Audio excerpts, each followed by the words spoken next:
Ankh and Ma'at, it is wonderful to be here with you. I wish I could say we weren't having a few tech difficulties. You can see my computer up here, Windows machines. Just when you're about ready to use them, they tell you have updates to do. So that's what's happening up here. But on any accord, let me just say I'm pleased that you're here with us. Dua for attending Kemetic Ascension, brought to you by the Shrine of Ma'at. My name is Jabaria Osaze, also known as Heru Jedin Ma'at. It is wonderful to be here with you. I'm not sure why I almost said Nana Kwame Brenya, Anika. I think I'm getting used to my stool name. Anyway, it's wonderful you're here with us. We're so pleased that you chose to spend this day with us, recognizing the legacy, recognizing the importance, recognizing the traditions of our African ancestors. So, you know that if you have been part of Kemetic Ascension, I'm going to start with something. What am I going to start with? I would like for you to tell us where you are in the world and how long you've been part of Kemetic Ascension. Consider it a Kemetic community shout out. Please let us know where you are in the world and how long you have been part of Kemetic Ascension. Do we have any answers yet? Yes, we have Sinet Fifi. Ankh and Ma'at to you, one of our full members. Ankh and Ma'at, Ankh and Ma'at. We have Son Caleb from Greensboro, North Carolina. Ankh and Ma'at, Greensboro, North Carolina. I think we've had some folks from there before. Maybe that same person. Ankh and Ma'at to you. Yeah, Nahisi 999. Tell us who you are and where you're from. Nahisi meaning the one from Nubia, the one from Kush. Ankh and Ma'at, cool name. Bush Link, tell us where you're from and who you are. Sen Gavin from the DMV. Ankh and Ma'at, Sen Gavin, Ankh and Ma'at. Yes, one of our full members. Sinet Keisha Johnson from Philly. Ankh and Ma'at. And someone called From Darkness in New York City. From Darkness. I don't think we've heard that name before, have we? We have Sen Anjay Bryant, and thank you, Dwawu, for your donation. Ankh and Ma'at. That's from South Jersey. Good to know you're out there.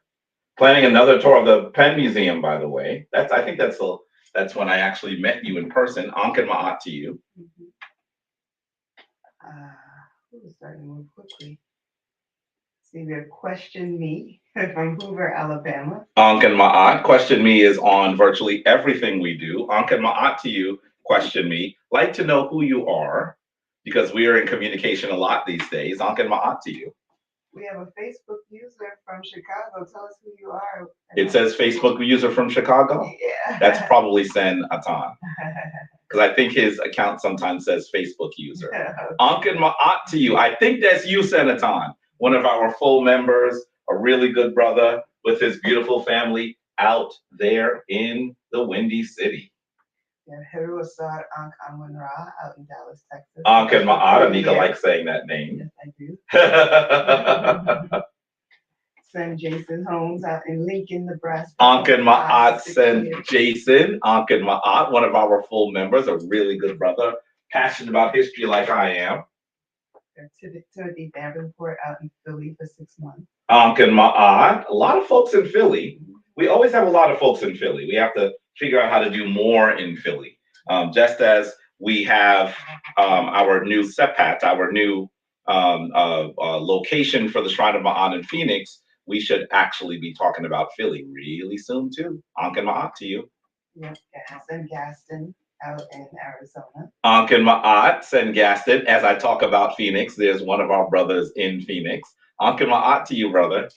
We have Heru Jehuti Patat Mika Temra, another name I love to say. Ankh and Ma'at, Ankh and Ma'at. Class of 22 out in Oakland, California. Class of 22? Mm-hmm. Class of 22 of what? Listening for a few years, lost track. Oh, Ankh and Ma'at, Ankh and Ma'at. That's what he meant, class of 22, is making a joke. Ankh and Ma'at. Lee Senko from McCoy. One of our full members, a very active member of our shrine out there in Alabama, Ankh and Ma'at. Yep. Question me says, been studying for about a year and learning from and with the shrine for about 3 or 4 months. Ankh and Ma'at. It's great that you're with us. Question me. We've been in communication on several of our transmissions. So transmissions. It sounds really old, doesn't it? Sound like from the 1980s or something like that. You sound like a robot. Thank you very much. I'm a robot now. Ankh and Ma'at to you. Send question me. I assume it's a sin.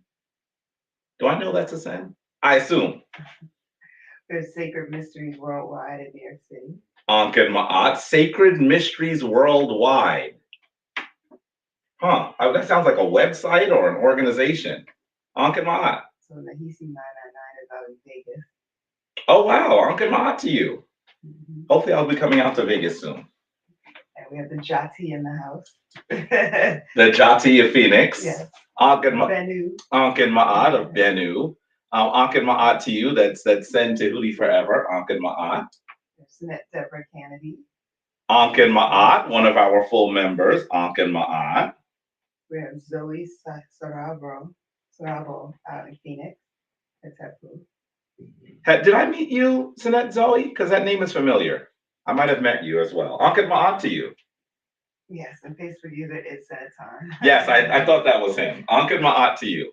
We have Taseki out in Denver, Colorado, for 7 months. And we did get your emails about us, so Twalu. Ankh and Ma'at. They did come through. With those pictures. Mm-hmm. Yes, they were amazing. It seems like you have quite the collection of the Austin Heru and the Black Madonna statues. I don't think I've ever seen a collection like that. Ankh and Ma'at, I'd love for you to talk to us more about what drove you to do it, what your thinking was. Seems almost like I'm sorry? And make sure he has your email.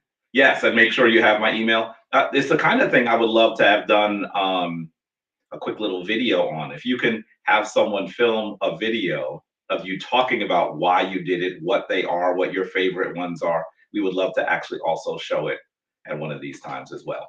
Folks, one of the things that I would love to do is begin to hear a bit more from you. Anika and I are talking about how to do that. So stay tuned. We have Luz Rosa Natalino. From Brazil. Brazil. Yes, Ankh and Ma'at in that. How are you? How are you? Are you in Brazil or are you in, I think she's in Boston sometimes. Where are you right now? Are you in Brazil or are you in Boston? Ankh and Ma'at to you.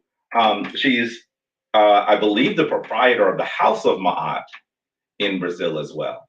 I cannot wait to get to Brazil to see what you're doing out there. The Master Yasir Rahotep continues to show me amazing pictures of his trips to Brazil. He's in Brazil a lot these days, and I really would love to come and visit as well. Yes, Annette Benita Sutton. Wow, good to see you again from Winston-Salem. Ankh and Ma'at, someone that's been with us for a long time. And also, I think one of the mods on Sonetta as well, Ankh and Ma'at for trying to keep things in order on that platform. Annette Demetra Bryant, good to see you. Ankh and Ma'at, I miss your face on initiation. So many of these folks I miss because, when we're not in initiation and being that we're still in this pandemic mode, hopefully that'll change soon. I don't get to see as many people. Ankh and Ma'at to you though. So Heru Juhuti Patat Mika Tamra says he met 22 as the class of the initiates, the Shamsu Heru. That's why he said class of 22. What name was he under? What name were you under? Why am I not remembering that? I know the name from Kemetic Ascension. I didn't pick up right away. There's probably another name, and I'm not thinking about who that is. Please let us know. And the one person that would know that like this, Abu Sashat, is not with us today. She'd be like, you don't know who that is? That's this person. Please remind us. Ankh and Ma'at. There's Netoteri from the Shrine of Ma'at in Phoenix. Yes, Ankh and Ma'at. Ankh and Ma'at. Just spoke to you a bit yesterday. Ankh and Ma'at. Ankh and Ma'at to Bennu. Ankh and Ma'at to Bennu. And Sinette Deborah says She forgot to say she's out in Cincinnati, Ohio. Yes, Ankin Ma'at to you, Deborah Kennedy. Mm-hmm. Yes, Ankin Ma'at to you, one of our full members. Ankin Ma'at. And Hoya Maris is here with us. Tell us where you're from. Ankin Ma'at. Uh-oh. Heru Juhuti is hurt. Yeah? What did he say? That he's hurt. He's hurt? Let me see the name. I'm coming back there.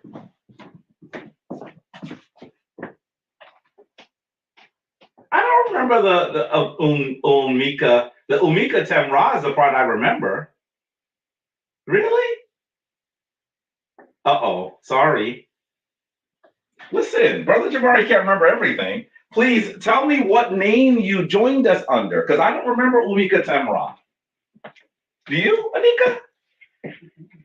She said, don't put me in this. You are on your own, my brother. What name did you join us under? Because I do not remember Umika Temra. You probably added to your name is what you did, right? Okay. We have Sina Renee. Ankin Ma'at, tell us where you're from. Ankin Ma'at, Ankin Ma'at. Abazu Ank Amen out in Louisiana. Ankin Ma'at. Then Jason says, Ankin Ma'at, he didn't forget about you yesterday. Forget about me yesterday? Yes. Let's try to do it today if you have time. Something's for the work on. You're just messing up today. I'm messing up. Listen. Do you know how much stuff I am juggling? I'm juggling. And so sometimes I juggle better than others. You know, the other thing I'm not good at is wearing two hats at the same time. I can do one thing at a time pretty well, but when I have to do more than one, oh boy. So, okay, I'm sorry. Go ahead. Moots, Rosa says she's in Boston now, but we'll contact you soon. She's in Boston. Casa de Ma'at. Casa de Ma'at, yes. Ankin Ma'at. Benita Sutton says she's a mod on Sonetta. Yeah, that's what I said. She is a mod on Sonetta. Yeah, Ankin Ma'at. Oh, it's Sina Renee is in the Bronx. Right? Wow. Nearby, Ankin Ma'at. We have Willie Tells from Who? Terry House, Indiana. Ankin Ma'at. Oh, you know what it is? I've heard of Terry Howe. I've never been to Indiana. Benita says, can you clone yourself and send one of those clones there? Where? To Sonetta? Mm-hmm. Anika would probably tell that to lock that clone in the closet, because sometimes when Sonetta goes crazy, she's like, please, why are you doing this? So, Ankin Ma'at to you. So, Heru Juicy says, Jahuti still needs official name. Brother with the locks from Oakland, California, was in Harlem for initiation. Yes. It's the name. I don't know your full name. That's what it is. When did you add Umika Temra? That's not, I don't remember that part of your name. I know who you are and I can see you. Ankin Ma'at. We have Cherise, tell us where you're from. Right. Ankin Ma'at. Cleveland. You heard that later on. Who's from Cleveland? Cherise Clement. Ankin Ma'at to you. Dior Nelson is here. Amut Nebu Nefer Amenti in Manu. Amut Nefer. Amut Nebu Nefer Amenti. Amut Nebu Nefer. So that's priestess. Is Abut. Amut. I have to remember your Kemetic name. She is a priestess that was made in the Shrine of Ptah, like we were, and is wonderfully doing work out in Phoenix. It's good to be connected to her. You'll see more of her as we go forward with the Shrine of Ma'at as well. Isn't it Rhonda? Good to see you on the Brown. Ankin Ma'at, good to see you. Someone that had been in many of our classes. And we travel with us, yeah. Yes. Mm-hmm. Yes. Who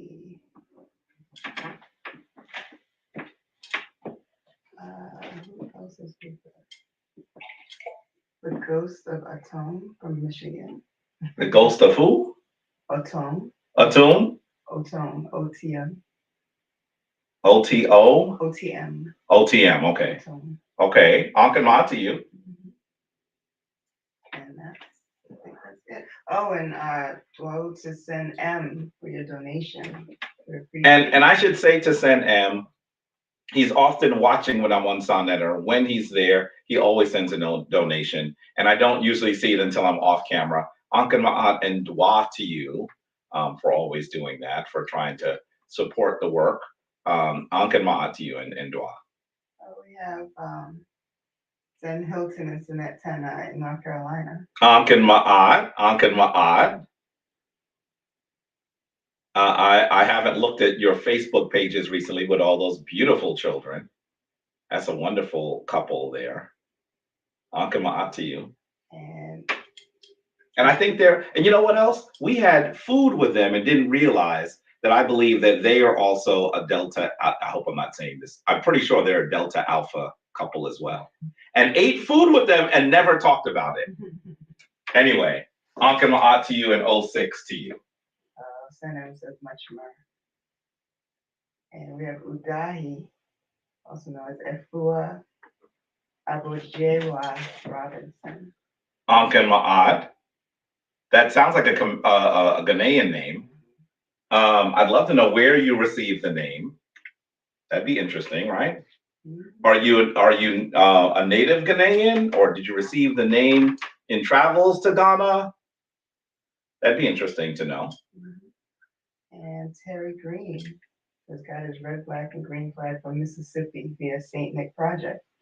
Ankan Ma'at, via St. right across the street. If you could see clearer through these windows, that's St. Nick right there. Ankan Ma'at.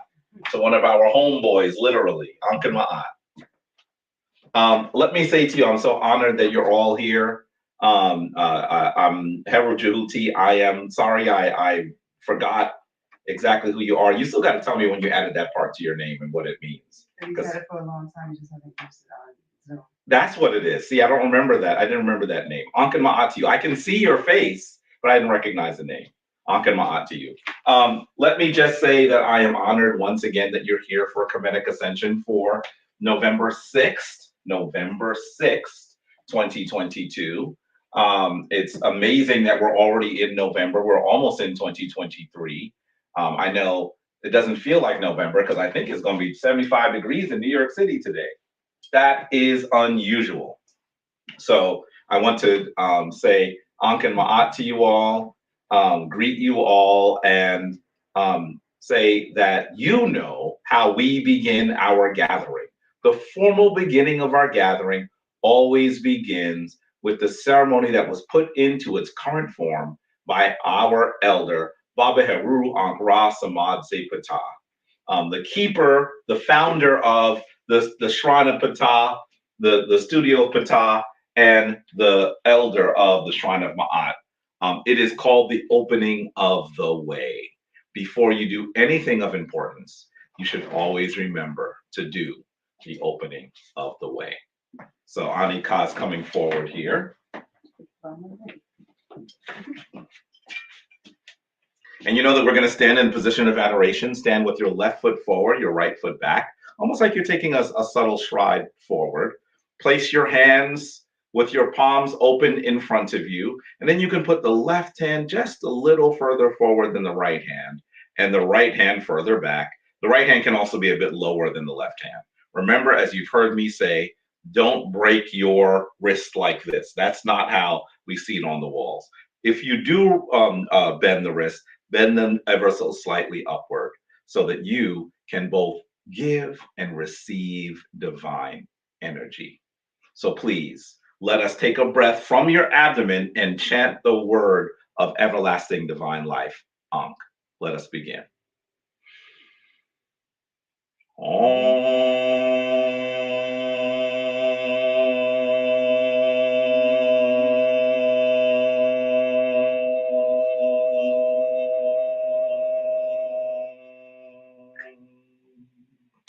Anetrak in Bedhet. Anetrak in Bedhet. Nuke in Bedhet. Nuke in Bedhet. Anetrak Hapi. Anetrak Hapi. Nuke Hapi. Nuke Hapi. Twal Winter. Twal Winter. Turn to the right.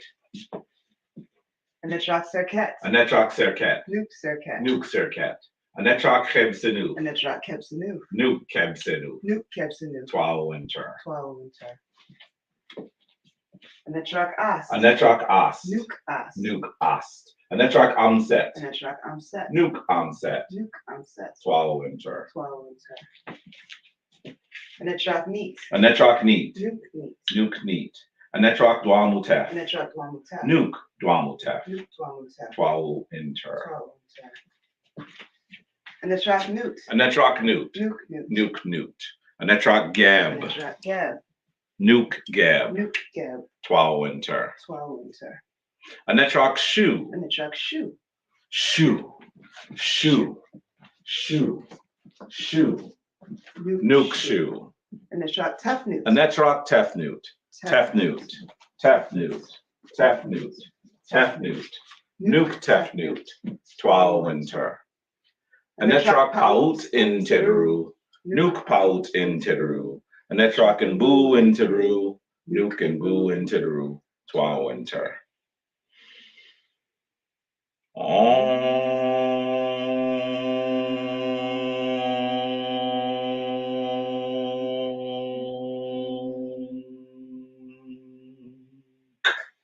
Swallow enter. Dwa, dwa, dwa. Dwa so much for being here with us, for doing the opening of the way. Remember that you should do the opening of the way before you do anything important, because the opening of the way is the ceremony that reminds you just how powerful you are, just how eternal you are, just how much bigger, larger, stronger than all of the challenges that beset you on a daily basis. The reality is you are a divine force imbued with divine faculties. And what we must do as practitioners of ancient African Kemetic, Cushitic Kemetic spirituality is to cultivate our divinity. When we cultivate our divinity, we recognize that there is no challenge on this earthly plane that we cannot surmount. And so it is critically important for you to remember who you are. We only want you to remember that which you've always known. And so that is perhaps the most important aspect of your practice as a Kemetic spirituality practitioner, as one who practices Wat Ma'at, the way of Ma'at. With that, we'd like to go into Hesi. And I believe Anika has a Hesi from our album cooked up for us, right? What are we going to be hearing today? It's called the Ankh Chorus. The Ankh Chorus. Please, this is written, I believe. This is written and also produced by that couple that lives in Dodowa, Ghana, that I think is still in Kemet right now, who are really doing some amazing things sonically. Let's call it that. This is the couple known as the Schaefers. So please, let's listen to the Ankh Chorus for our Hesi.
Ankh and Ma'at Dua to the Schaefer's once again. I love that song. It's beautiful.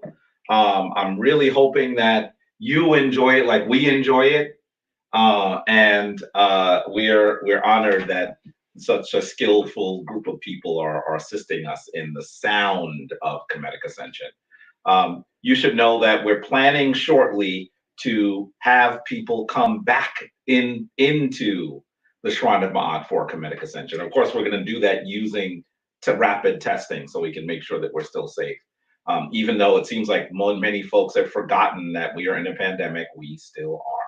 It's certainly not as dire as it was a little while ago, but I think it's going to now become one of those things that we're going to be dealing with for a long time. So what I'd like to do now is talk a bit about the word from the Sebaid. The word for the Sebaid is when we discuss the traditions of our ancient African Cushitic Kemetic ancestors, and we also look for gems of wisdom that come to us that we can use in our current day from those texts. But before I do that, I just want to just acknowledge that I noticed something else announced this week that caused me a bit of concern. I don't know if you have seen this yet, but Warner Brothers is coming out with a movie, an animated film called Mummies. Expect that we're going to see more anti-African propaganda again. Look at these individuals who are supposed to be the ancient Kemetic people. This is the manner in which they alter the way that we see this great African tradition, and they'll do it from the earliest possible age. This is what we're about to see. Take a quick look at the trailer. I want you to be prepared for it so that we can respond to it. Take a look. Egypt, a land of mystery, intrigue, and rich history. A doorway of sorts to afterlife. A world of mummies under the earth. A royal wedding ring. The man took the ring. The only way to get it back is to go to the world of the living.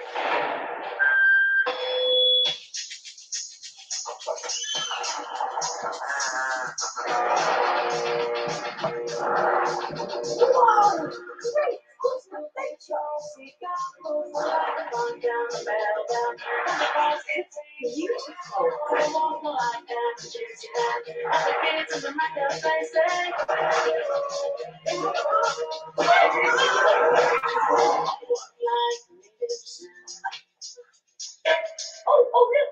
We can use a human chariot! Oh, come on!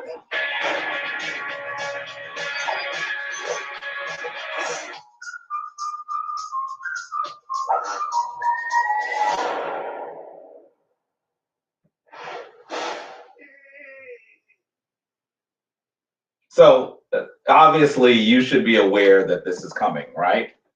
That your kids may want to go see it. And generally speaking, I try my best when I'm speaking to parents, speaking to those people who have the care of these young minds, to tell them that their goal is not to prevent them from seeing things all the time. But because if you do that, because they're children, they're going to want to see it more, right? You get that, right? That sometimes in their rebellious nature, their ability to try to define themselves as individuals, they do things that are different than their parents sometimes, just because they're trying to find who they are in this world. And that makes sense. It's sort of the continuing journey of youth. So I'm not suggesting that if your children want to see it, that you prevent them from seeing it. But what can you do? This can be your master class once again on anti-African propaganda. Watch it with them. Watch it with them if they want to see it, and talk to them about what they're seeing. Help them process what they're seeing. Now, I'm going to say to you that it's been a really long time since, on the scholarly setting, there were individuals who tried to argue, scholars which tried to argue, that the Kemetic people were people of European descent, with a European look to them, with the phenotype of average Europeans. They don't make those arguments on the scholarly setting anymore. What they do now is they make those arguments in public fora, because they know that most people, the overwhelming majority of people on the planet, will never be in a scholarly setting.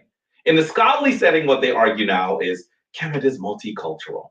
That's the way that they have now supposedly thrown us the smallest possible bone after we fought to have them acknowledge that Kemet is on the continent of Africa and had African people. So now they don't deny it. They just say, well, it's multicultural. And they also try to make it look like the current occupants of Kemet are how the ancient occupants of Kemet looked.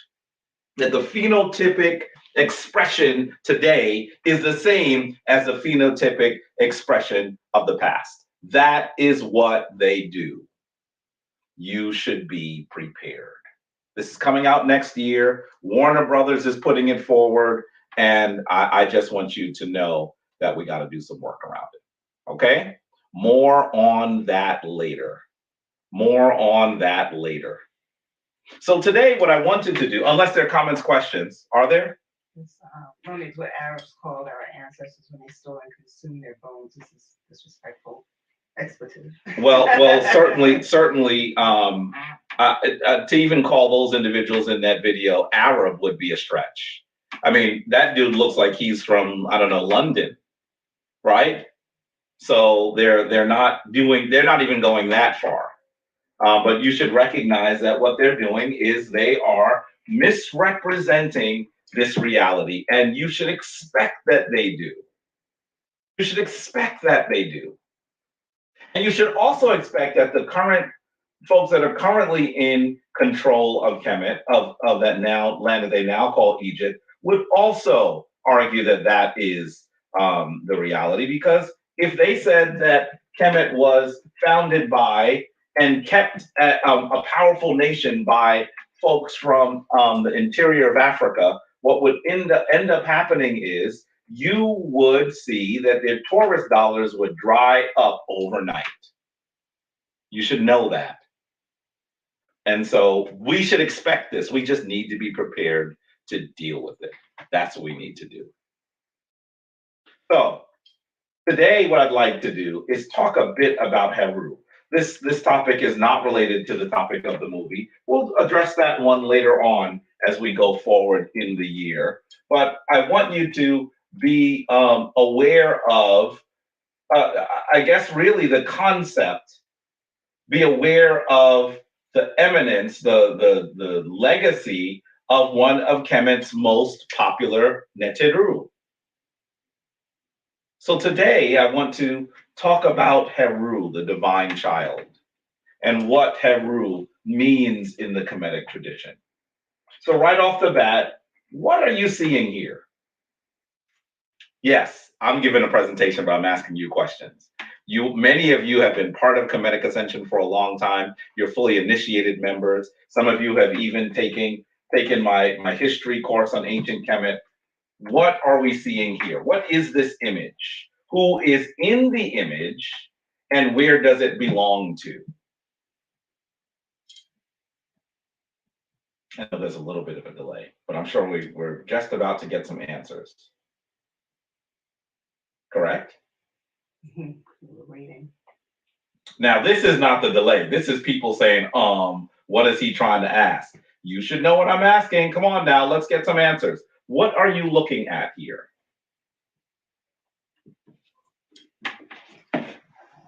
Still no answers? Send Jason says the Papyrus of Hunefer. Send Jason says the Papyrus of Hunefer. Wonderful. I'm sure that some people were probably prepared to say the Papyrus of Ani, but this is Hunefer. This is Hunefer, right? Who were the folks that said that? Which one? Send Jason said, and someone else you said it as well, right? Anui. Oh, said Anui. Okay, good. No, said Anui was the Papyrus. Who said Anui? That was Jason Edwards. Okay. Keep in mind that this is Hunefer. Usually when you see Anui, you'll see him with his wife Thuthu. Okay? So this one, when you see this brown guy by himself, this is Hunefer. Question, he says you were just forgetting names but asking them questions. What? You were just forgetting names but asking them questions. Yes, very true. Very true, very true, very true. Very true. And that doesn't mean I'm not going to forget this too. Listen, man, that's just how it be sometimes. But look at this. You are seeing Hunefer being brought to Asar by Heru, right? You're seeing Asar, who has already ascended as the chief deity of the afterlife, and he is flanked by these two divine ladies. Who are the divine ladies? Is anyone else giving us some more information on who else is in this image? Who are the divine ladies? Who's behind Hunefer? What are those four images on top of this flower? Come on, y'all. You could say more about this. Sandra says Tahuti and Heru and the four brothers with Austin never hunt. Okay. Yes. These are the Mesu Heru standing on top of a lotus, right? By the way, I always found it very interesting that Asar is sitting on a sacred lake. Can you see this? That's water underneath him. And out of that water comes a lotus, right? The lotus is coming out. And I'm trying to remember the name of the lotus. The Kemetic name of the lotus. Is that the papyrus? Seshen. Yes. Seshen. An initiate group. That's right. Right. So you're seeing the lotus here. You're seeing the Mesu Heru. You're seeing Hunefer, Jehuti, also sometimes called Tehuti, and you're seeing Heru with the two ladies, the Mary, the Mariu, maybe we could call them here, Ast and Inbedhet. So let's continue. So we have some questions as we begin to talk about the divine child. Heru is the child of Ast and Asar, who the Greeks called Isis and Osiris. Some of you will say Osset. Nothing wrong with saying Osset. We're all trying to vocalize the name of these divine individuals. And since the Kemetic language does not transcribe some of its vowel sounds, many of its vowel sounds, we are all trying to place vowels in order to speak those names. You also should understand that Heru is immaculately conceived. I don't usually use the word immaculate, but I'm trying to make a point here. The reason why I don't use the term is because when we think of Heru and his miracle birth, his miraculous birth, you won't see the term immaculate, because I don't think that the Kemetic people thought that regular, normal conception was something dirty either. But you should recognize that he is miraculously conceived by his mother from the seed of his father who had been killed. He was born to reclaim the throne of his father. And you should understand that in the general theme of Heru, Heru should be, quote unquote, the son of God, and Asar is God. Now, when do I use the term God in Kemetic Ascension? That is a term from the Germanic people. It's used in Christianity. I'm trying to make a point that in this instance, Heru is the archetype that is utilized by later traditions, is where I'm trying to go here. He's a symbol of divine rule on earth, and Asar is the ruler in the afterlife, in the Duat. He's often depicted as a human child. Did you notice that? But when he's an adult, he's often depicted as a falcon-headed individual. So you're seeing here a statue that is in the Brooklyn Museum of the ruler Pepi II. He is the Kemetic ruler who was on the throne for 90 years. He is the ruler that was in control of a nation for the longest period of time in human history. So Pepi II is here depicted as Heru on his mother's lap. His mother was Ankh-Nes Marie Ray II. And so they are evoking the image of Ast and Heru. He is the counterpart, he is the counterweight, let's even say, to his uncle, the brother of his father and mother, Set, also known as Setesh. And he's not an external deity, but the symbol for the rectified soul. In the narrative of Heru, you are going to see that he has to learn how to be divine, that he has to do the work in order to perfect himself. In some ways, he is a commentary on the journey that we must have as well. In fact, all of the Neteru can be considered as studies in part of the role that we must play. He's often connected with the Heru Behudet. The Heru Behudet is the symbol of the winged sun disk that you're seeing here. That's the Heru Behudet. And the Ujat. The Ujat is the eye of Heru, the eye that had been given to him by Jehuti after his battle with his uncle goes very, very wrong. He's the husband of Het Heru. That's another important part of this story as well. You should know that Heru, being the symbol of the divine force on the physical plane, is often depicted on top of this device, which actually holds the name of these rulers. This one is for the ruler King Jet. And you're actually going to see this piece right here with Heru on the top is called a sarek. It's an early form of this symbolic geometric shape that is supposed to highlight the name of one of the rulers of ancient Kemet.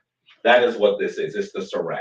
Later on, you're going to see one that is more oval, and that one, when the French came to Kemet and saw them, they recognized that they had names in them. They thought it looked like the cartridge that held their bullets, and so they started using the French word for it, cartouche. But you should know that even the circular one has an original African name. Cartouche is not it. It is called the Shen. So you're seeing an early version of the Shen, and you're seeing Heru, a beautifully rendered image of the falcon, by the way, standing on top. So I want you to think about what this means. In many ways, we are seeing that Heru is on top of the king. And in fact, every king is equated with Heru. Every person we begin to see later is equated with Heru. But in this instance, you can say that Heru is the king of kings. You can certainly say that. There are other names that are associated with Heru. Harmerti, that's Heru of the two eyes. Heru of the two eyes. You can see this is a reference to him receiving his eye from Jehuti after the battle with his uncle. And I want you to also recognize that because we're talking also about astrotheology, this is also a reference to the manner in which the stars above appear at certain times of the year. So you have Heru of two eyes, you have Heru who has no eyes. These are commentaries on the night sky, particularly. The Heru with no eyes is Mekenti-Urti. Mekenti-Urti. That is the Heru that's known as he who has no eyes. You also see the name Heru-Ur, Heru the elder. You should know that as Heru comes forward, is born from his parents, when his parents are born, when his parents are issued out as the children of Nut and Geb, Heru is there already, but it is said he is held in abeyance. How could you be created the same time as your parents? In some ways, this is a commentary on the fact that your soul is neither created nor destroyed. And it also is helping us understand that in our excellence, we are equal to our parents. And that is what we must strive to be. This is important. Yes. San Antonio said the relationship of Set and Heru as uncle and nephew are interesting in relation to how the Kushites passed down the throne from uncle to nephew. Yes, in some ways it is. And the Kushites pass it to uncle to nephew and then to brother and then the brother's son. That is also a part of this as well. And perhaps there was an argument about that as well. You know that in that story, sometimes the Nubians, the Kushites, are allied with Setesh. Very interesting, very, very interesting. You'll also see Har Seis is how they render his name sometimes. It really is Heru Sa'ast. That's the way that I would render the name. But you will sometimes see in text it written as Har Seis, which is supposed to be Heru, son of Isis. That's the way that you will see that name rendered. So when you read it, know that it is a reference to Heru. You're going to see, if you're reading it and translating it into the sound of the ancient African language of Kemet, you'll hear Heru Sa'ast or Oset, and you'll also see Heru Sa'asar. Those are the ways that you'll also see this. He's also known as Kenti Urti, he who has eyes. He's known as Heru Behudet, as we've mentioned. He's known as Heru Kahuti. Heru of the horizon is what that one means. Nefre Heru, the beautiful Heru. Nemti, Heru Pakard, which is Heru the younger. And that is Heru on the child's lap. The Greeks ended up calling him Harpocrates. Harpocrates is how they said that name. But those are the names that you'll see that are references to forms of Heru.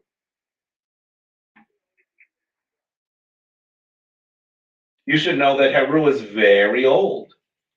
Very, very old. And in fact, he likely predates Kemet. But you'll also see that you'll notice that Heru is prominently placed on the palette of Namur. Namur is that king that creates Kemet. He marches his army northward and takes over the place where the northern people were. And that is when he unifies the two lands. And as he has this battle, as you see him with his mace about to strike his foe, a man whose name I think is something like Harpoon, you'll actually notice that Heru is assisting him with a human hand and a hook in the nose of the symbol that represents this King Harpoon's army, which was 6,000 strong, you can see here as well. How do we know it's 6,000 strong? Can you see the palm fronds coming off the back? Not palm fronds, papyrus fronds coming off the back of this image here. That is a commentary saying that this adversary had an army of 6,000 people. He symbolizes all Kemetic rulers in that sense as well. And you should know that one of the centers of his worship was in a city known as Neken, which the Greeks end up calling Hierakonpolis, which means something like the city of the falcon. That's what Hierakonpolis means, the city of the falcon. Yes, we have a question. Yes, Big Fat Porter wants to know, is Hercules and Heru the same? In the Greek tradition, they begin to call Hercules the same as Heru. And you'll even see that there's a city that they end up taking over in Kemet, and they call it Heracleopolis. And it is also a city that is focused on Heru. So yes, they begin to associate Heru with Hercules, and Hercules is older, as you can tell. You should know that the city of the first dynasty rulers in Scorpion is Nekin, and you should know that he becomes the symbol of all of us and popular throughout Kemetic history until the Christians and the Romans begin to suppress the traditions of ancient Kemet. Come on now, looks like my pointer lost its connection. It's coming. So understand that this is extremely important as we begin to understand how Heru is utilized in the ancient world. Bear with me for 1 second.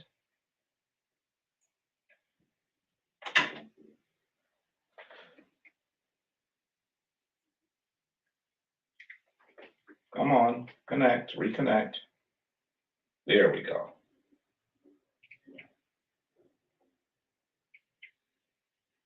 Maybe not. There we go. Oh, goodness. You should know that actually Heru continues to be the focus on that, in that temple that is consecrated to his mother in a place that today is called Philae. It's possible that that actually was called Pilarch, but you should know that the Romans and the early Christians begin to suppress the Kemetic tradition. And one of the first iterations of that suppression came in what is usually called the Theodosian decree. Theodosius is actually the Roman emperor that says that you cannot use the old ways, that you must actually focus on the traditions that they tell you to. And this leads to the closure of many Kemetic temples. One of the other ways for us to understand Heru is that he is our ability to remain the divine warrior in the face of chaos, as he had to reclaim the name of his father, as he had to become the emblem of his parents' legacy. We see that he is an extremely important symbol that is used extensively in Kemet. You're also going to see, come on now, where are you? You're going to see images, this beautiful image, by the way, of Asar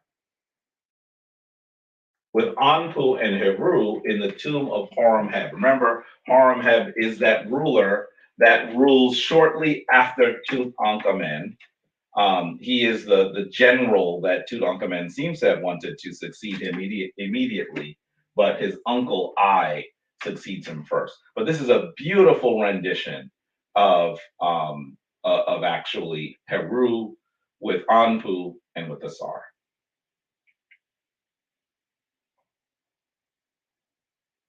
Come on now. The tech.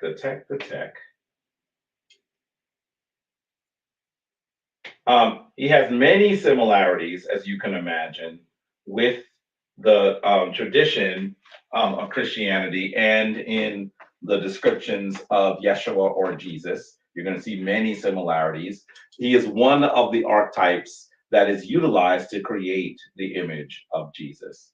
And he is also, his name is likely also the origin of the word hero and the word hour. Remember, he is a solar deity. How do we tell what the sun is? We're able to do what time it is. We're able to do that by looking at the movements of the sun.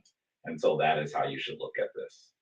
There are many, I'm going to call them forgeries in symbolism in use in modern governance. Take a look at this. Isn't it clear that we are seeing the image of Heru utilized in what is known as the Great Seal of the United States? When you see them together, it is indubitable. When you see it together, you recognize that one is the origin, One is the original, one is the archetype, and the other is a poor copy. So you can see here on the right, this is really a version of Heru. This is Ra more than this Heru because you see the sun on his head. But you'll notice here that as you look at this symbol, you will also see that the Great Seal has another bird of prey, an eagle, a bald eagle. And instead of the sun, you're seeing instead these stars at the top. What do the stars represent? What do the stars represent? How many stars are there? If you count the number of stars, you'll get a sense of what they were meant to represent. You'll even see the word e pluribus unum, which means out of many one. And instead of having the symbol of divine life and the symbol of eternity in his talons, we see here that the bald eagle on the Great Seal of the United States instead has an olive branch with 13 berries and 13 leaves in the right hand, and in the left hand, you'll see it has 13 arrows. In this instance, you can see that the eagle is facing to the right. I'd like to say that's because they were crafty in their symbolism, but they just simply took this symbolism entirely from Kemet and tried to use it and did use it for the United States. Here they say that the eagle faces right because it prefers peace, the symbol of the olive branch, to war, but it has both powers, both abilities, and that is the way that they have rendered this. Of course, this is later people, later institutions that played a very large role in subjugating, in controlling African people, actually stealing those images, those concepts from the same place where those people originated. This is the height of hypocrisy, absolutely the height of hypocrisy. There's a question. Can Yes. Heru also use the word horizon also derives from Yes. Yes, I believe that horizon is a commentary on Heru, and that's why it sounds the way that it does. I've said that for many years as well, that horizon is Heru. And keep in mind that Heru Kohuti is Heru of the horizon. That's what Heru Kohuti means. And so recognize that our African ancestors were already placing the vision of Heru on the horizon. I want you to think for a moment what the horizon means. You might say, what does that mean, Jabari? It's a place. Well, it's not quite a place. The horizon is where the land, as viewed in the distance, breaks the point which the sun is obscured by the land and the point which the sun is above the land. That's the horizon, right? In some ways, it is a commentary, a symbol for coming forth today from night. Is this not an important concept that we see our African ancestors actually encode in one of their most sacred books? So you should recognize the concept of the horizon, the philosophy, the symbol of the horizon is one that refers to coming into sacred elevated consciousness. That is what the horizon is. It's not a place, it's a concept. Do we have more, Anika? Yeah, so 5-star review says the Star of David is just two pyramids facing in the opposite direction, as above, so is below. There are many who have made that obvious, maybe not obvious, but have made that same observation. Absolutely. And I think that really what we have to recognize is these symbols have been appropriated.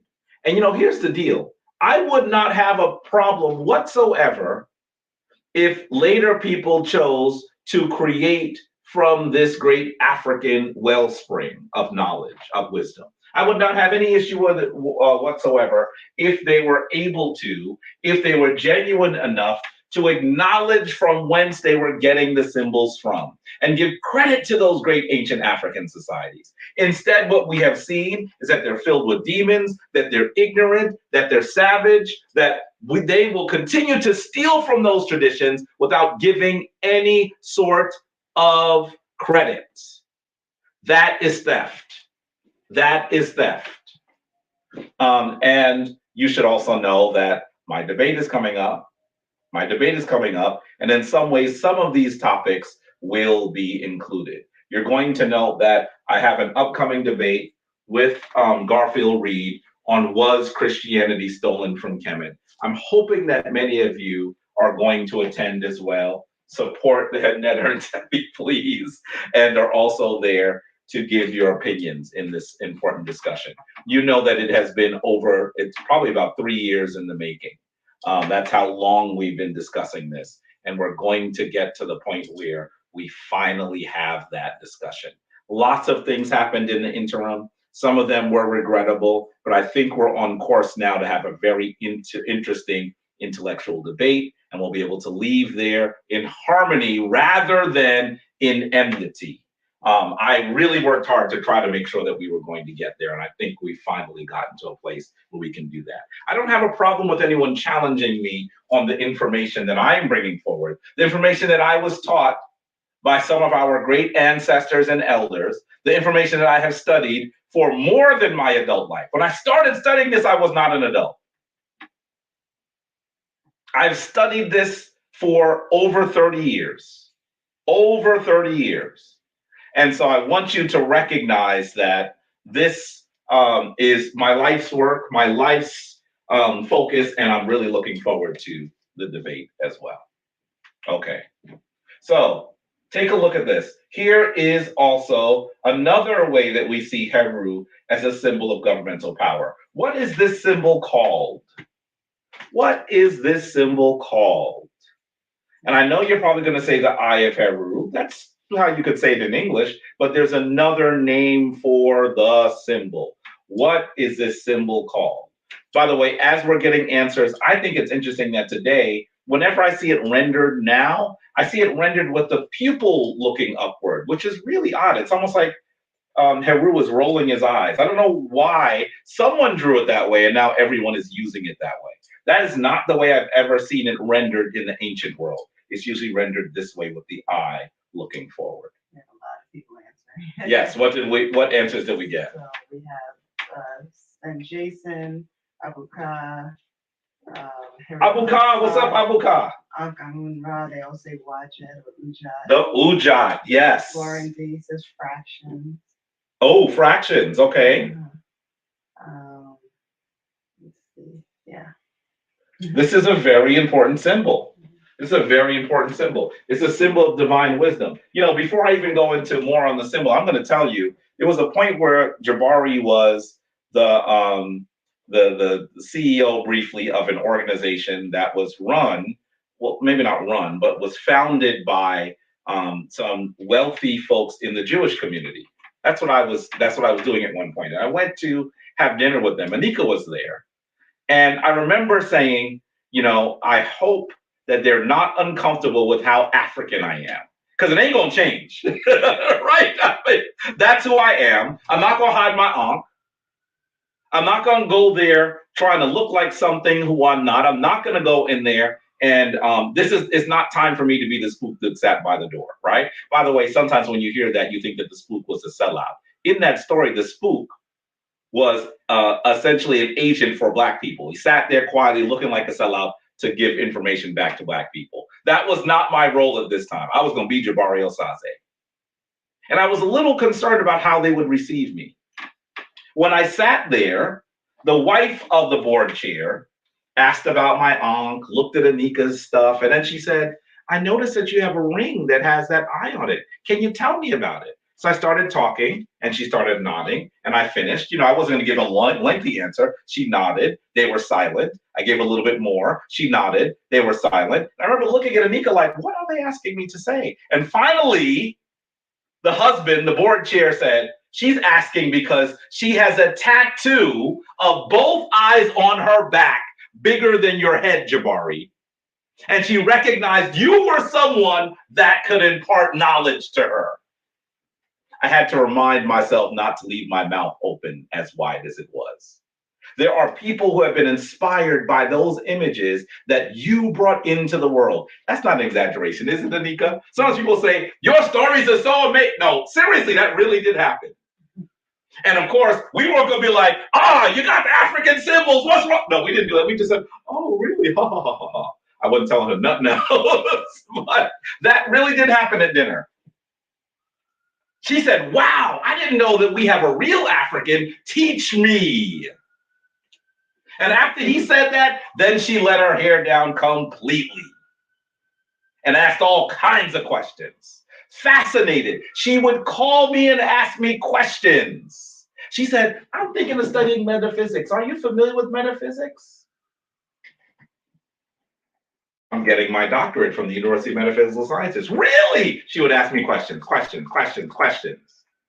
Fascinated by these symbols. And I was not hedging bets by saying, well, you know, these symbols are from ancient Africa. When I said that the first time, she was almost like the amen chorus in a black church. She was like, give me some more. I was like, what is happening here? Are you telling me, Anika, that this white Jewish lady was more comfortable learning African knowledge than those people who have been inoculated against their own interests, the black folks that we see walking around on the street very often? That's what was happening.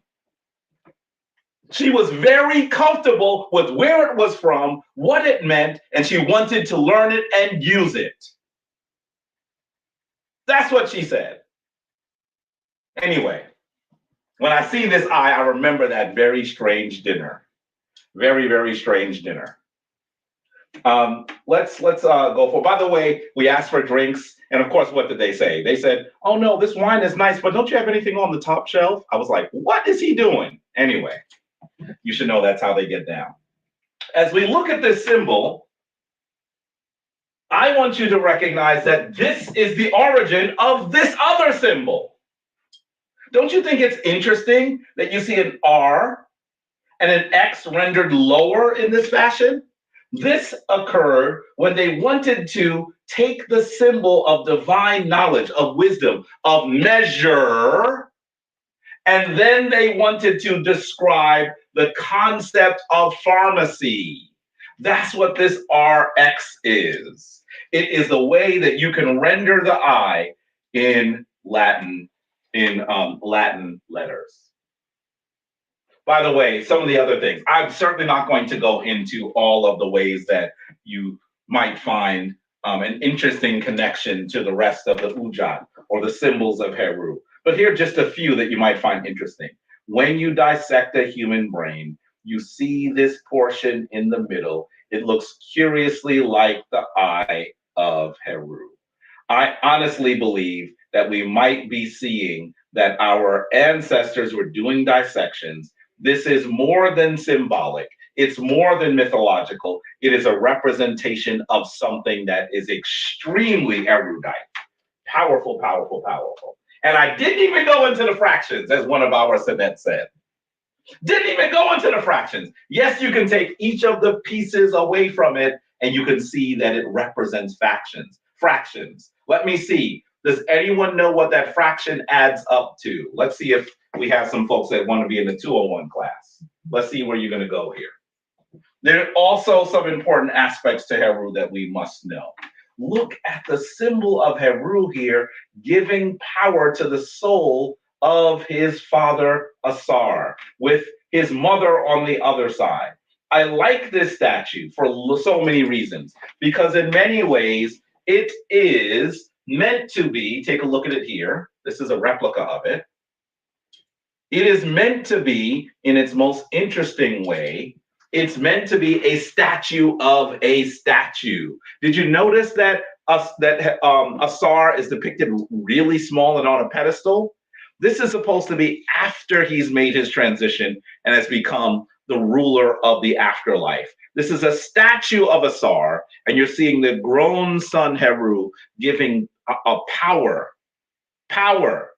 to his father. And then you are seeing the mother giving power as well. I think it's very interesting. Some of you may not know if you haven't seen this up close. By the way, we now know where this is. Do you remember where this is, Anika? Oh, the Louvre. In the Louvre in France. You got to go see where they got your stuff, y'all. In the Louvre in France. It's smaller than this. Much smaller. You know, maybe it's half the size. But when you have the replica, you'll even notice that they have these loops in the back. See the loops here? Something very interesting that you might not know. The original is meant to be something that would be worn around a priest's neck. Can you imagine rocking something like this? You thought the Jesus piece was dope. Imagine if you had this. You just walking around, Ascension-The Heru. Imagine it.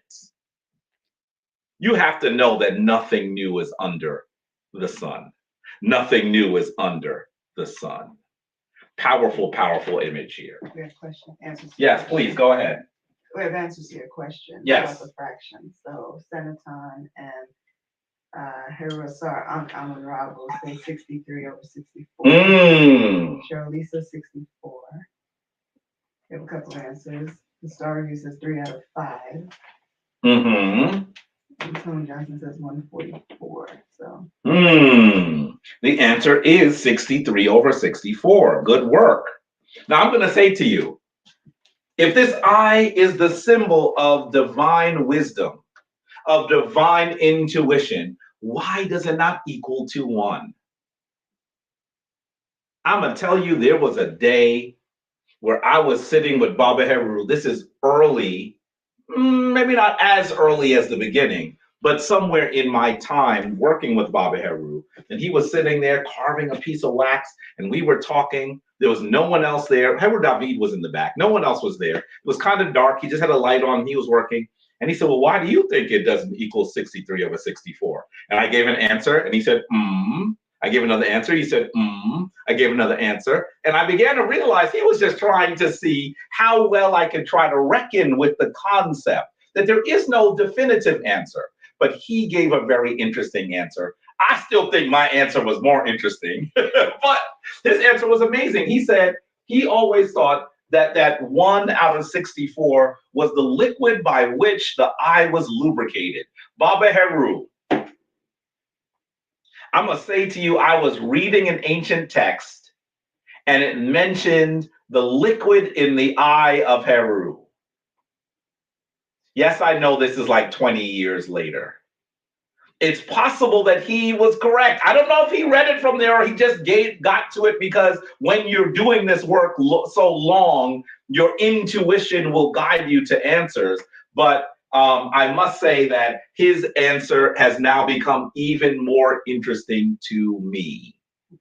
I don't know if Baba Heru was on, but definitely that's certainly something I found interesting. My answer at the time was that even though you have divine wisdom does not mean that there is everything in your competence that is known. That in fact, wisdom is knowing that you know a whole lot, but you don't know everything. That is wisdom.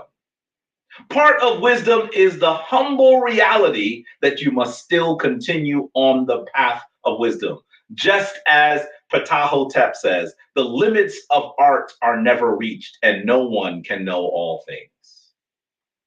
Yes, question or comment? So, Heru, I'm sorry. No, Senaton wants to know, is it not equal because Amun is unseen? That's another good answer. You would have been in that room having that conversation too, and Baba would have wanted to hear you develop that concept. Tell me more. Would have been a very interesting conversation. I loved those conversations that I used to have with Baba back in those days when I would just go there and sit and we would talk. In many ways, it was part of my development as a priest. Some of you have heard me say that in some of those conversations, I wasn't even aware what he was doing. I remember after one of those lengthy conversations, I sought to turn back as I was leaving the door and I said, Baba, I still want to be trained as a priest. And Baba was doing something and he stopped and he turned around and he said, you don't think that your training has begun, beloved? And I was like, oh, sorry. so he was preparing me to be able to do some work. Yes. Do you think there's a correlation like left brain and right brain? Yes. I do. I do believe that left brain and right brain is part of this as well, because we know that one eye is described in the great spiritual mythos as the sun eye. Which one is the sun eye? And one of the eyes is depicted as the moon eye. Which one's the moon eye? You should know that the symbolism of the eye we have not come into complete understanding of what our African ancestors were trying to tell us. And we should not be daunted by that. It should be inspiration to continue our study, because this symbol is deeper than we know. It is deeper than we know. And in addition to that, yes, I believe it's the inspiration for the eye that is the eye of providence, the eye that is on top of the Merkut that is on your dollar bill, the other side of the Great Seal of the United States.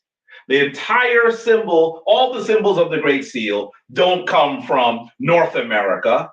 All the symbols of the Great Seal don't come from these cold places where the European, the Tambu, comes from. They are all references to the divine wisdom of your sacred foreparents, beloved. That is of critical importance. So there's another perspective. Hoya Mara says, can it be 63 because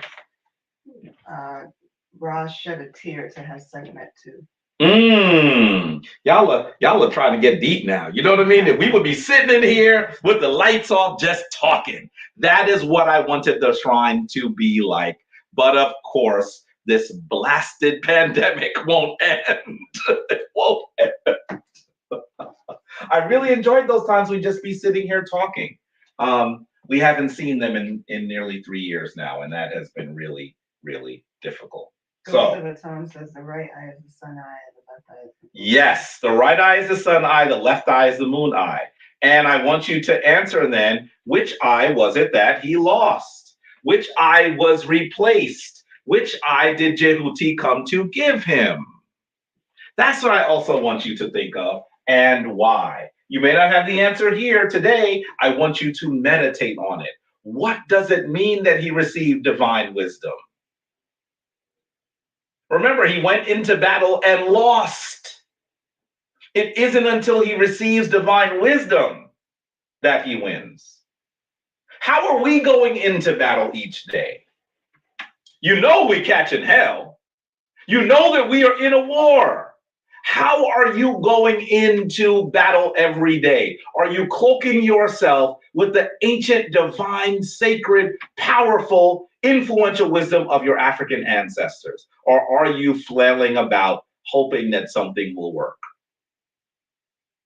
Let me say that this is really, really powerful, and I'm hoping that you are enjoying it as well.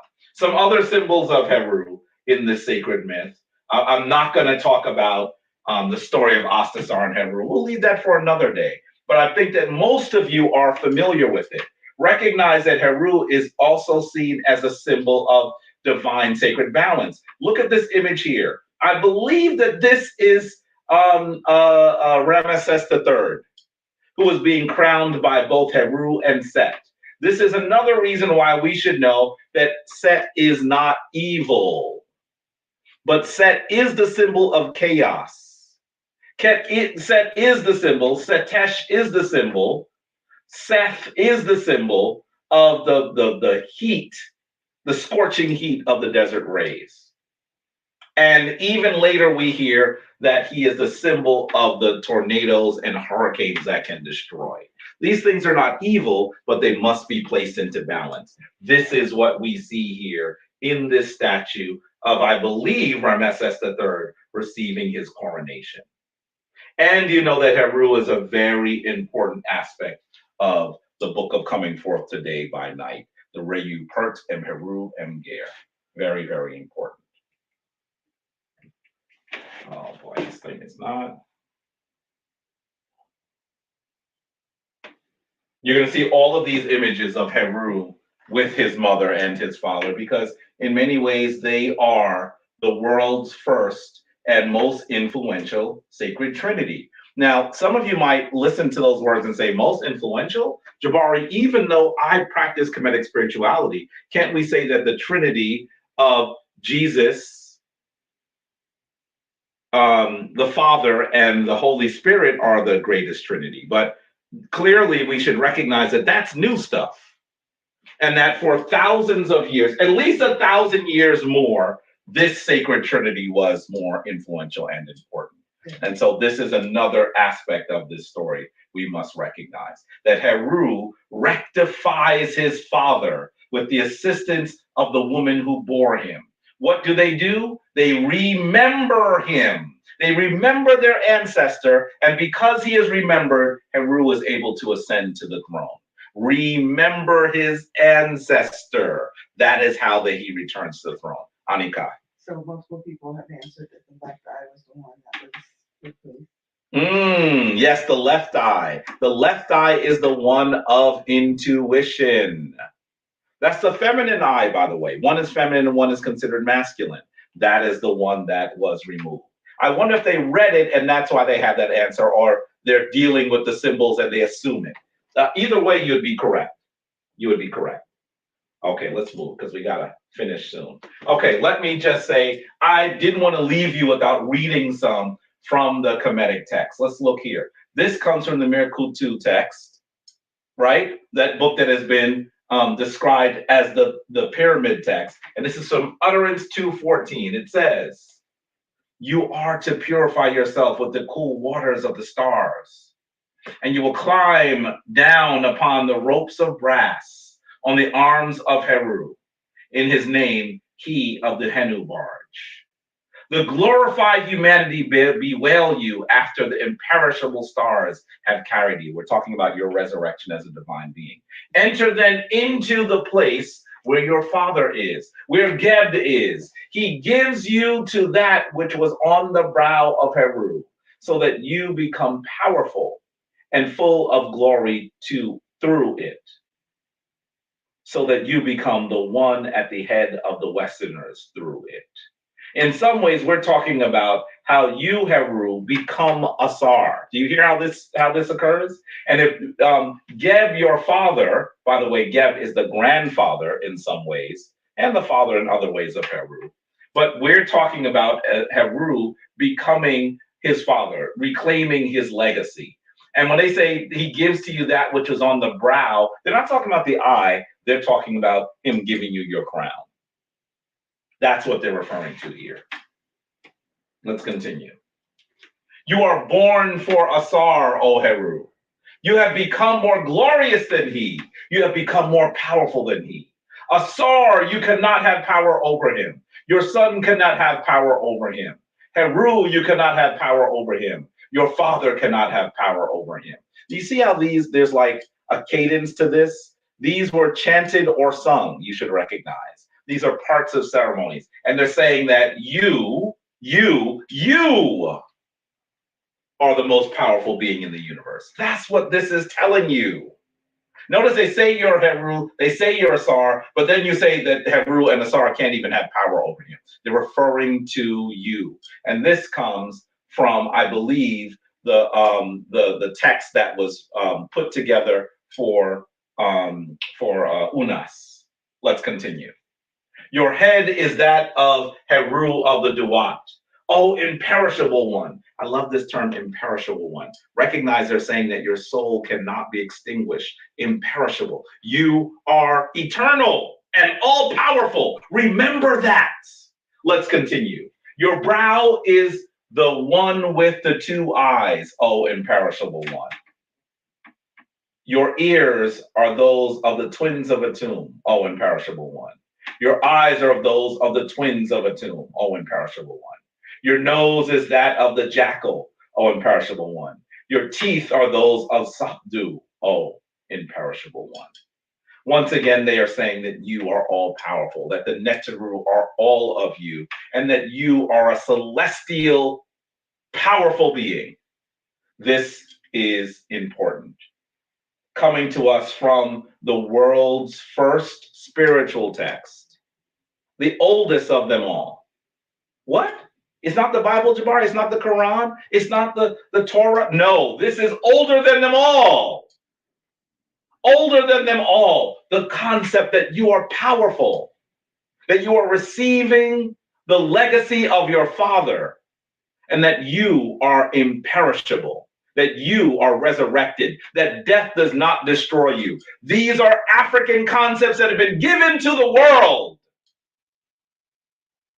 And of course, this is what elders do. They bequeath their knowledge upon their children. Unfortunately, we are in a time when some of those children have sought to destroy the legacy of their foreparents while stealing it and not saying where they got it from. That's where we are. Oh, but this is not the end of the story, beloved. Your presence here says that you remember the traditions of our ancient African ancestors, that you are cleaving to their path, that you are ready to learn more because you must sit on their throne, because their powerful crown is about to be placed upon your head. This is the power of these ancient African traditions. And this is what we must implore our people to cleave to once more. I want to say that this stuff, when you get into it, family, it is as powerful, as comprehensive, and as useful as anything that one can learn. And so I hope that you are prepared to defend the traditions of our ancestors, to promulgate the traditions of our ancestors, to create new and beautiful works from the traditions of our ancestors. I want to thank you for all that you are, because together we will return to the forefront of human civilization. Together we will make the traditions of our ancestors loudly proclaimed once more. And so I know that your walk is my walk is your walk, and that together, we will make our ancestors proud. Together, we will recognize, we will glorify the traditions of those glorious Africans who have been so maligned, those glorious Africans who gave us the world's most powerful, most important concepts. I hope that you're prepared to continue on this journey, to continue your struggle and your study, to continue your practice. What I would like you to do for your homework is I want you to make a Heru altar. You're going to hear that the Shrine of Ma'at is going to be talking once more in coming days and weeks about altar building. In fact, I know that there's likely going to be a workshop in Phoenix at Bennu on the topic as well. I want you to go ahead and start building one. Build one, take some pictures and send them to us. Post them to your social media. Post them to your social media with the hashtag Shrine of Ma'at Heru. Hashtag Shrine of Ma'at Heru. Post them to your social media. We want to see what you do. Maybe we'll share some of them on the next Kemetic Ascension. So with that, I say the divine force in me, we see divine force in you. Please go and continue to do this important work so that our ancestors can smile and breathe and live once more. Wow. Can you announce your debate? Yes, the debate. The debate is, was Christianity stolen from Kemet? It's going to be on December 24th. I don't have the Eventbrite link with me. In fact, I know that Sanette Bonita is in there, but Sanette Bonita might have it handy. Please, we have a little bit of time. I just want you to be prepared, okay? It's a pay-per-view event. And so we want you in the house. It's going to be online, watching and partaking in this important conversation. I'm really looking forward to what it's going to look like. But remember, it is going to be on Christmas Eve. We're going to be talking about whether Christianity was stolen, Christianity was stolen from ancient Kemet. This is important. Okay. Anika, can you come forth for the final affirmation?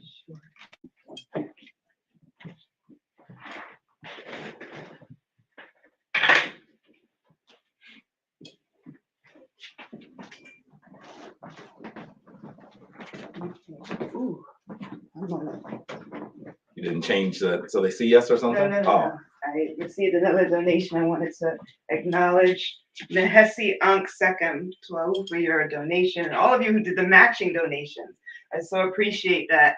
And I believe it was Terry who started the whole matching process. So tuau to you for getting that going. It really helped us out a lot today and brought in a lot of donations to help with all the work that we do at the shrine. So much myrrh to all of you for your donations. And all of the donations we received are valuable. So whether you matched or whether you gave a different amount, we appreciate every dime that comes in, and we are so excited that you're supporting us. Listen, Abu, one of our priests, Abu Waziri, says, we don't do this for money, but we need money to do this.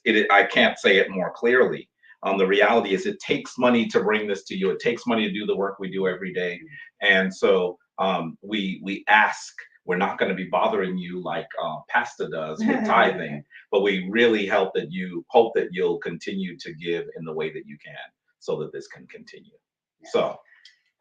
So you have this announcement about the debate. I want to announce that the flyer is out now, and our website is available for those of you who are interested in traveling with us to Kemet and Ghana for 2023. We will be leaving for Kemet July 31st and staying until August 11th.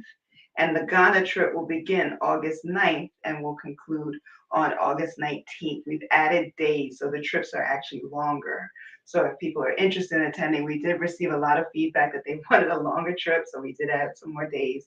So please visit our website at www.centerforma'at.com. Again, that's www.centerforma'at.com, and you will be able to make your deposits, which are due December 15th, and then there are payment plans for the rest of the amount. So please visit the website if you have any questions about that. And we will be starting our initiatory process again. Applications will be available in December. The process of initiation will begin late February, early March. So for those of you who are interested, look out on our website, www.shrineofma'at.org. That's www.shrineofma'at.org for the application for initiation, which will begin 2023, late February, early March. So there's a lot going on. Yeah. You will also see that we have our winter solstice coming up in December. So for those of you who are in New York who would like to be outside, rain or shine, snow or sun, whatever we get, we are normally there by the Tech Inn in Central Park, right behind the Metropolitan Museum of Art. Yeah, we've never missed a solstice or equinox in several years. So we're really looking forward to doing that again. And we hope that you'll join us. Yeah. We hope you'll join us. So there's a lot happening. There's a lot going on. There's a lot going on. So please be part of it. You can even ask questions of those folks that were in the chat that are the full members. So please be part of this journey, and we'll continue to do important work. Okay. So today I'll end with an affirmation, the Rupu. And if everyone can stand in the pose of adoration, we will say it in the language of our ancestors, the Ntu Nter, and then we will repeat it in English. So please repeat after me. Rupu Nuku, Amiku, Kemam, Keperu, and Unter, Hayu. I am that I am. A shining being. Dwelling in the light. Of the Most High. Dwau Unter. And Dwau to all of you. Thank you for your support. Thank you to Divine. Thank you to all of you in the room. And we hope to see you all very soon. Yes. Dwa, continue to do the work that you're doing. Continue to work in the manner that you know that we need to in order to ensure that our ancestors are proud. We'll see you soon. Shemimad, go forth in divine balance. And I should also say to the folks at Menu, I'll be joining you shortly.